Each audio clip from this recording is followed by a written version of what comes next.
We're trying to do, since it's a one-off show, a best-of show of all of the shows that I have created with the band for the last 14 years. So we're cherry-picking the best of the designs that we've had. And one of the main elements to the show and the kind of the philosophy of the design has been to use video as lighting. We started with projection as our main lighting source. We then moved on to having three-dimensional surfaces of LED screen as our main lighting source. So we've always used LED screen as lights and programmed it that way in hypnotizers and so on. And this year we're doing exactly that, so we kind of go back to our roots. But this time we're kind of also flipping the script. Where we have been using video as light, we're now using light as video. So I got really excited to get the opportunity to work with JDC2, where we're using the NDI input to get really organic and interesting effects out of the strobes and the color washes.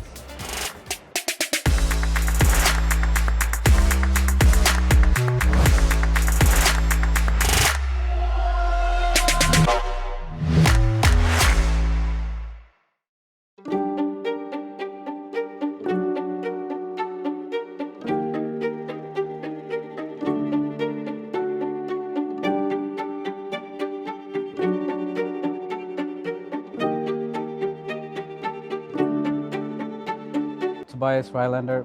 I work as a conceptual show designer, lighting designer, set designer.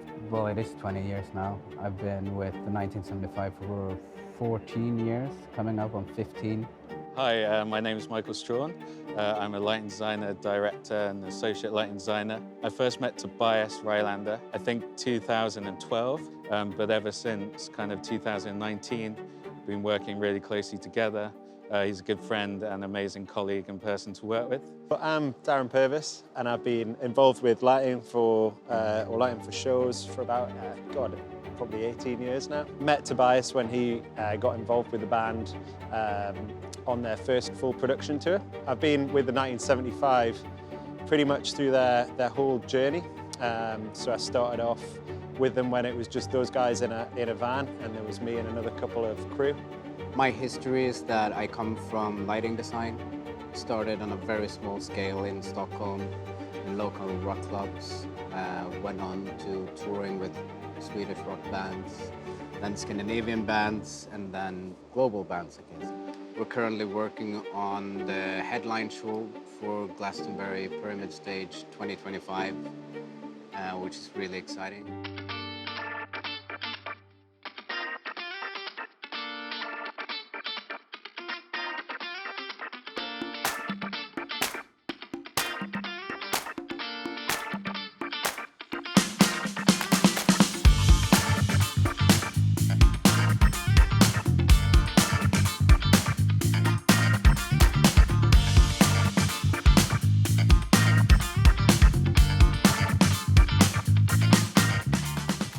$211 total JDC2s. What were you thinking? Well, it should be bright enough.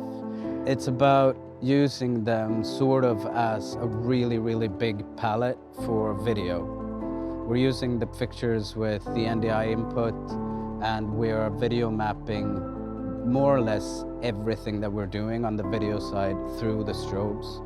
The flexibility with the NDI that you're obviously pumping the video through the fixture are really, it's really punchy, it's really bright, and you've got kind of all of the tools within the JDC2. You've still got the xenon part of the strobe that you can add over the top, but then you've also got all of that flexibility in the media server to be able to play with that and flash another layer over the top, however you do that.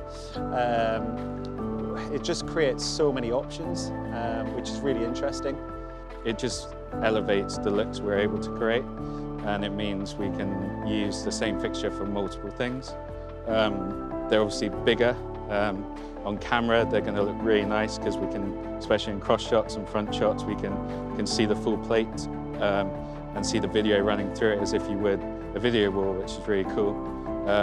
They're obviously really punchy and bright. We've got lots on the delay towers at Glastonbury, and we're really excited to see how that provides audience lights, but also makes it an immersive experience for the audience. So the JDC2 is also the main audience light and blinders for the pyramid stage, which is gonna be really interesting, and I don't think I've ever seen it done before, where we can extend all the video content that we're doing on stage out into the audience. In pre-production, in previs, when we were just programming on Depends, it was something we were kind of all not nervous about, but we were just waiting to see how easy that was going to integrate. We couldn't really visualize it. But when we got here and we tried it with a fixture, it was just so simple. We switched it on and it instantly looked great. The server's sending out a feed that then converts to NDI, that goes to all the fixtures, and then we're actually using a mode where we can position the video map within the fixtures.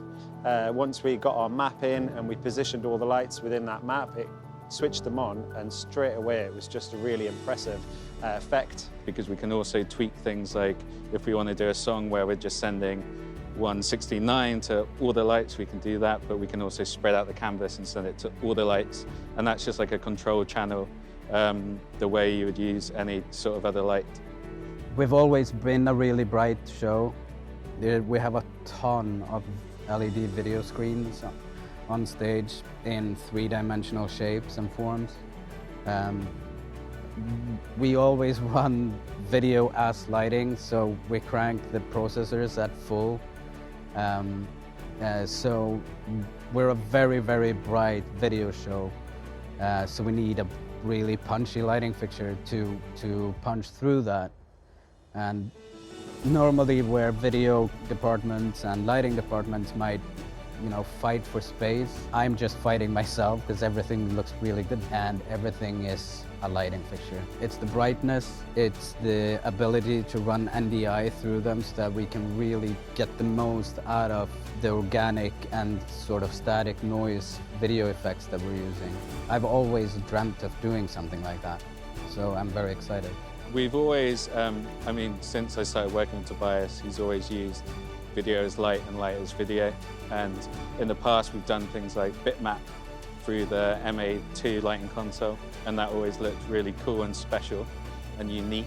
But having the JDC2, that just takes it to another level. Using the JDC2s with the NDI feed and being able to map video really precisely on the fixtures have been quite amazing, and we're still realizing what a great tool it is. Even feeding live image through the video servers to the strobes, you can actually read faces and text and quite high definition material on them, which has been really interesting. We keep exploring it almost for every song that we start developing. Is like, let's try the NDI, and then we see that we can actually read the context of the video content that we had for the screen.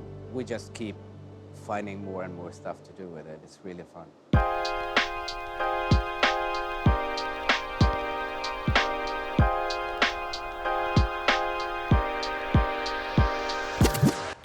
The JDCs and the X fixtures have been with us since they came out. And from the second tour that we did with the band in 2014, I think it was. Historically, we've always used a lot of X4 bars in the past, and to have the X5s with all that extra punch has been brilliant to create all of those like curtains of light. It's really consistent with color. It's white, looks great. We run them in a mode where we don't have control of the line chip individually, but the unit is obviously introducing that in the profile we're using, and it's great, especially when we're lighting for camera. It means our white looks great. We can change the color temperature of our white point.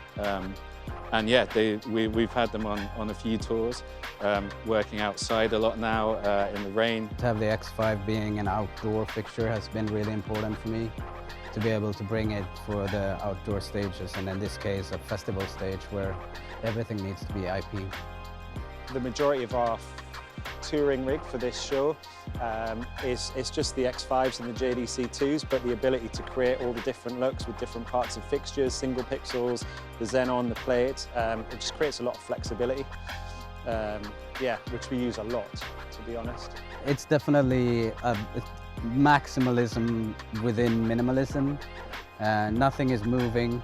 It's sort of just static, and it's very architectural in the way that we use the lighting to frame the stage, claim the space, and just make a huge impact without people really knowing or feeling maybe that there is a lighting rig full of fixtures. It's just part of the installation and the architecture of the show. To be honest, I love that. I think the simplicity of just having a couple of fixtures, I think it kind of focuses your mind, and it makes you come up with quite creative ways of using the same fixture again and again and again. That's where having all the different kind of parts of the JDC2s kind of helps you in that. But yeah, just the ability to use those in different ways to create different looks, it just keeps you on your toes. And it's satisfying, you know, when you create, what, 20 looks from essentially 2 types of lights. It's an interesting, fun way to work. I've been working with the band for 14 years, basically from the first time they brought production on tour with them. So by now it feels very sort of obvious.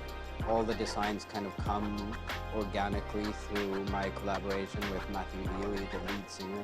Well, really, this is an elevation of what the 975 and Tobias have done for years, and it's kind of taking those linear lines. Obviously, we've extended them out to the wings. That's really cool. The linear lines are just nice. We can make really nice effects, nice gradients, and we're not just relying on some ballyhooing spots and washes. It's just that it is as much of a really dynamic wash light with a great dimmer curve to a really punchy and directional white. I call it the xenon strobe because I'm referring to old atomic strobes, I guess. It's just really punchy, and it's in our case as well, where everything is lined up. It becomes a really linear video effect for us as well. We've basically more or less framed the whole stage with JDC2s, floor and flown, upstage, downstage,